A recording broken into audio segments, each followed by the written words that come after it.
Well, this morning we talked about the presence of fear in a person's life. Have you noticed there really is very little difference between the things that happen to, say, believers in Christ and things that happen to unbelievers in Christ? The same kind of events happen in their lives.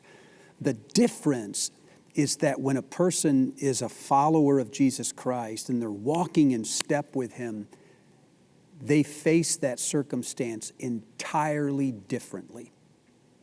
I hope that's you, and I hope that's the people that you work with or the people that you live with, the people in your small group. So we talked in the message today about how the people of God handle fear.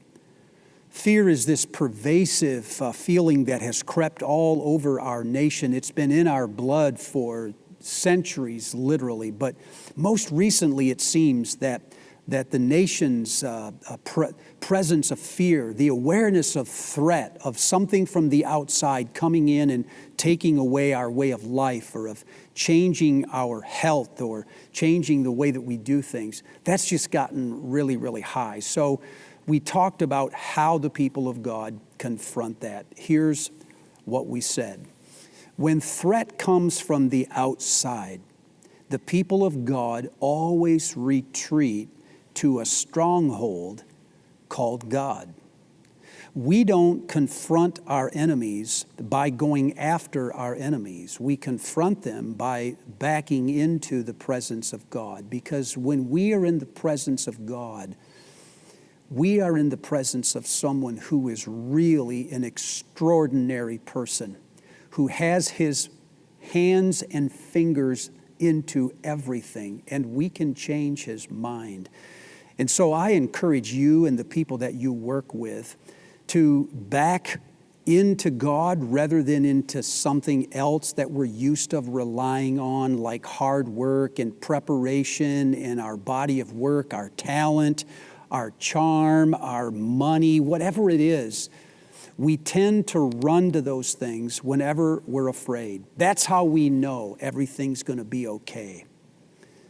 But this morning we said, run to God, because He has power to do anything, and only God can keep you safe. Here's 3 questions that we used in the message, and I think you can use them in any context. Question number 1 is, what are you afraid of? Now, after you get through that first moment or two where people in the group are not really going to share their deepest fears, you might start by talking about some of your own. And I'd encourage you to be very transparent about these things. There's nothing unspiritual, nothing wrong with saying, I'm afraid that this or this might happen. So that's the first question, is what are you most afraid of? Then after the group has talked about that, move to the second question. How do you know that that won't happen? Here is where you'll see them identify what their stronghold is. Some of them will say, well, I work extra hard, or I'm saving up lots of money, or I've got this reputation, and I got a lot of friends that will protect me. And whatever the people are running to protect them, that's probably their stronghold. That's the thing we have to worry about. Then it leads to the third question.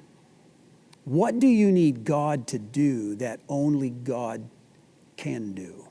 Here you could hear from the group short sentences about God being their protector, God calming their state of mind on the inside, God pushing back the enemies, God making miracles happen that have never happened before for them. So those are the 3 questions, and I think they'll walk you and your group right to a place where you can end. First question again is, what are you most afraid of? Second question, how do you know that won't happen? They'll talk about their strongholds. And then in the third question, you'll identify God as the stronghold and say, what do you need God to do that only God can do? Once they're through sharing those things, it'd be a great time to say, you know what? Why don't we just pray And why don't you say that in one sentence to God? Man, I'll bet your groups would explode with authenticity and depth and meaning as people are talking to God from the bottom of their heart, not just from their throats. So while you do this, please know that I'm thinking of you and I love you and I support you and I'm praying for you while you go out into these groups and you lead people to be followers of Jesus Christ. Do not be afraid, for everywhere you go, God is already there.